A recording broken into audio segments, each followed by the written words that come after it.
Amis randonneurs, bonjour! Une nouvelle aventure qui commence. Nous sommes en Aubrac, exactement à Saint-Côme-d'Olt. Venez avec nous pour visiter ce village, venez!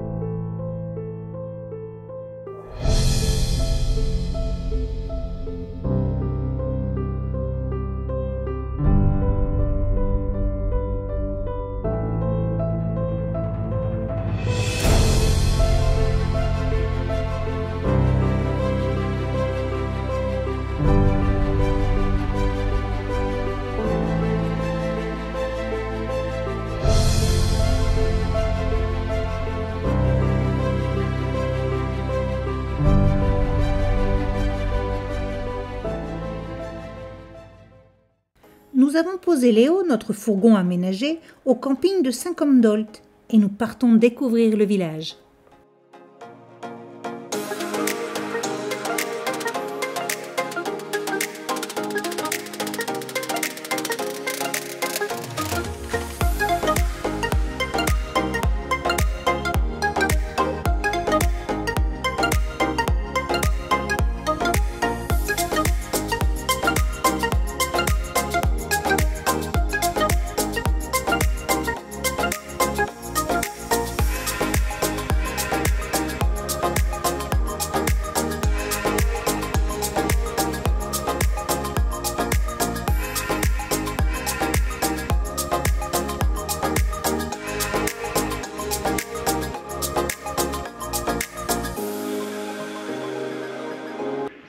Tu as la pointe du fêtage qui est ici et tu es posé dessus.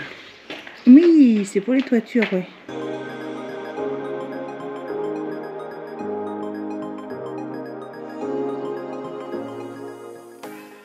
Classé parmi les plus beaux villages de France, Saint-Côme-d'Olt a connu une prospérité qui se lit sur ses vieilles façades. Plusieurs raisons à cela, la fertilité, la douceur du climat de la vallée du Lot, ainsi que la rencontre de deux voies antiques, la Draille préhistorique et la voie romaine, et son rôle de trait d'union entre le Causse et les hauts plateaux de l'Aubrac. Les riches propriétaires et marchands de l'Aubrac, ainsi que les seigneurs locaux et le clergé, y ont établi des résidences diverses qui constituent aujourd'hui un patrimoine remarquable.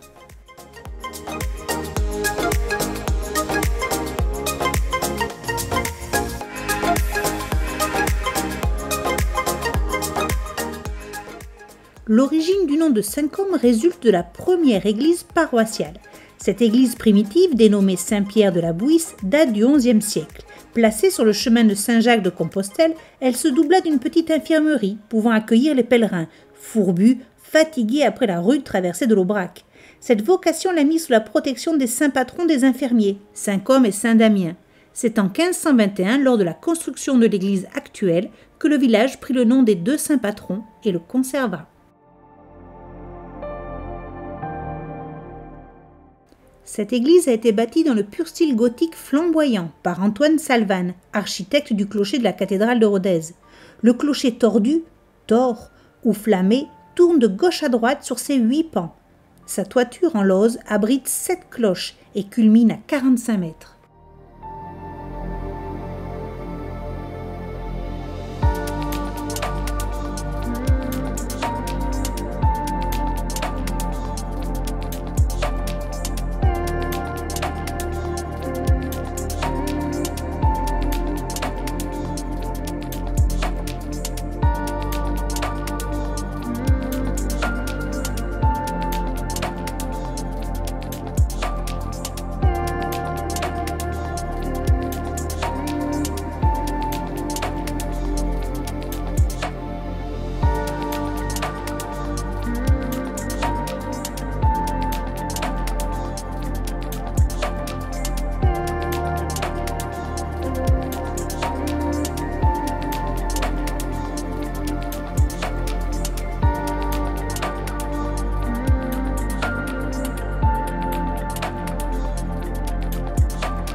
Saint-Combe-d'Olt est un village rond ou circulade.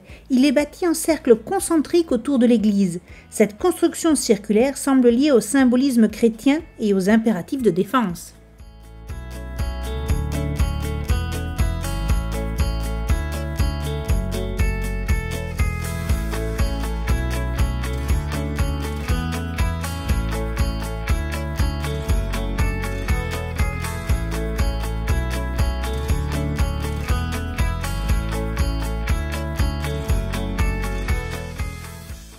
Cette première journée s'achève, nous retournons au camping pour retrouver Léo, bien sage à l'ombre.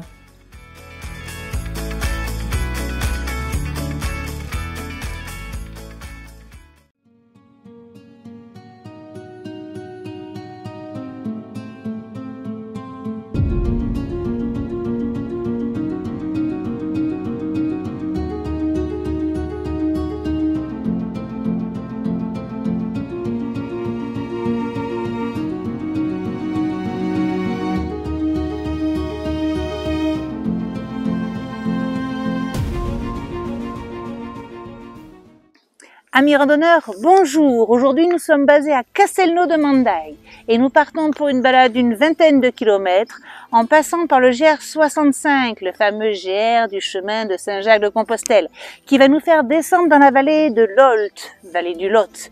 Puis nous passerons par le petit village de Saint-Julien et nous remonterons à Castelnau-de-Mandaille. Allez, venez avec nous, c'est parti!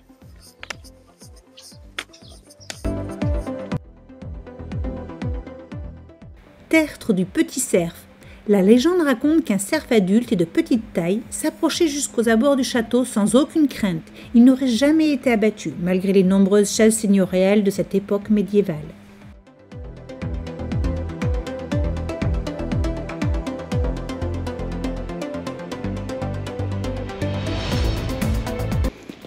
Parti pour la grimpette.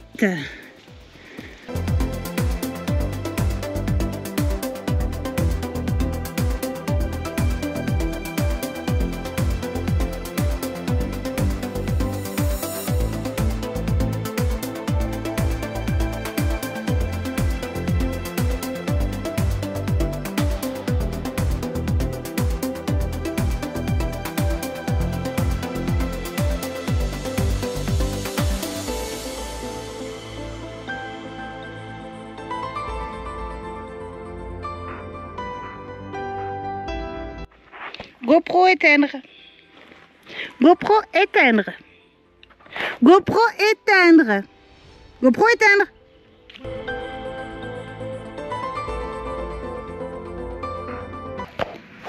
Et dans le creux, là-bas, Castelnau-de-Mandaille.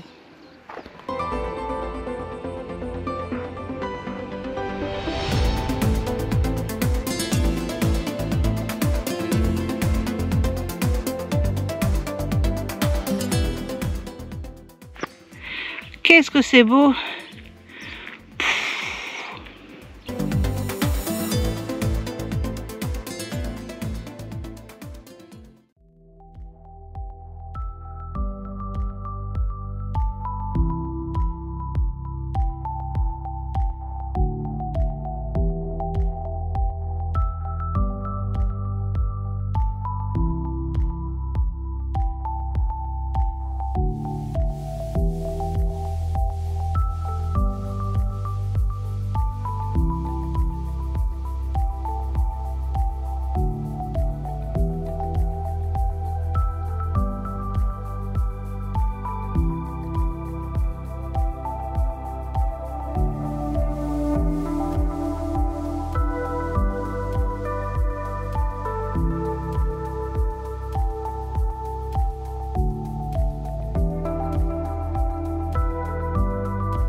On était au château tout à l'heure.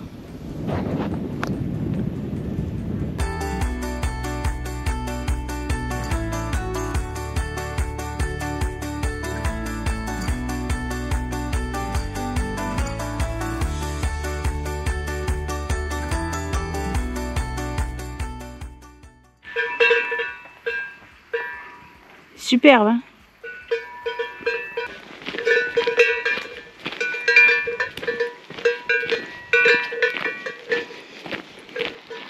Que tu es jolie, que tu es mignon.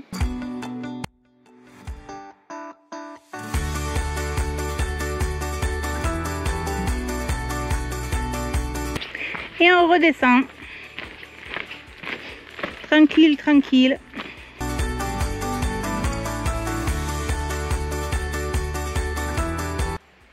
L'homme qui a faim. A faux, a faux, a faux.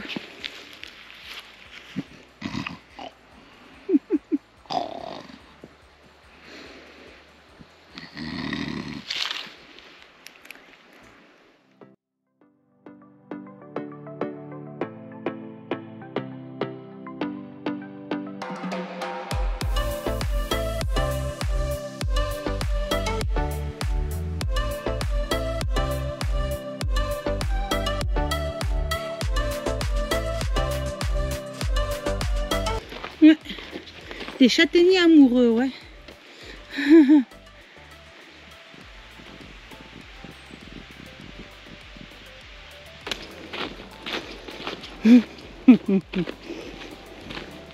Tu me portes sur ton dos.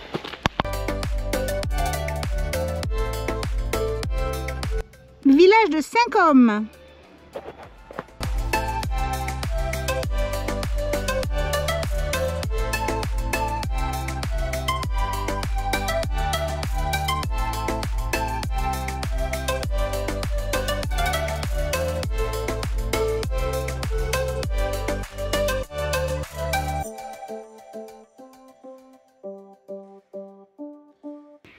Et tout au loin le village de Mandaï là-bas.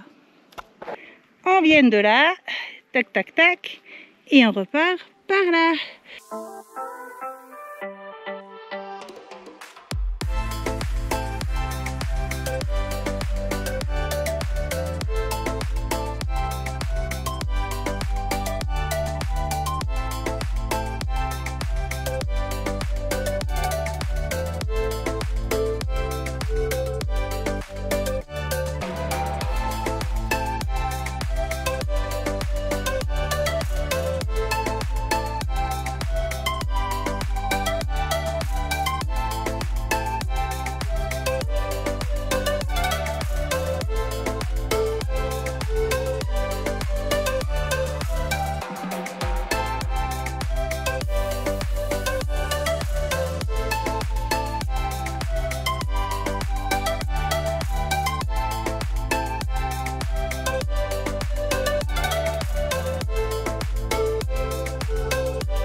Nous sommes dans la rue de Tranchebourse.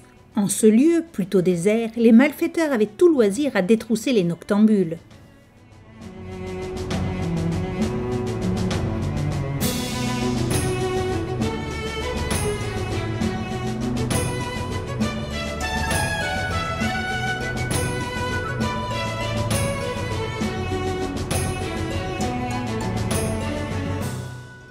Voici la rue d'El Théron. Théron en occitan signifie source, fontaine. Cette rue longue et étroite servait au nettoyage des échoppes. La terre et l'eau ici dévalaient la rue. Nous voici dans la rue des Forgerons.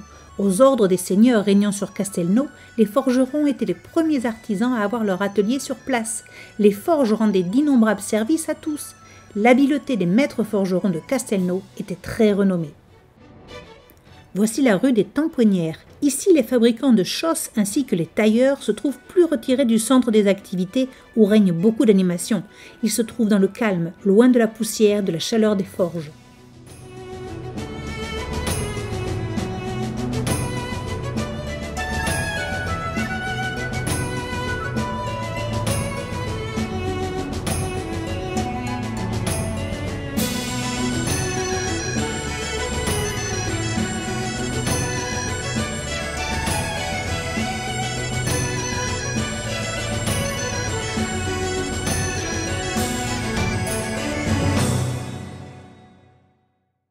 Après avoir retrouvé Léo sur le parking, nous partons dormir près du barrage de Castelnau-la-Soute.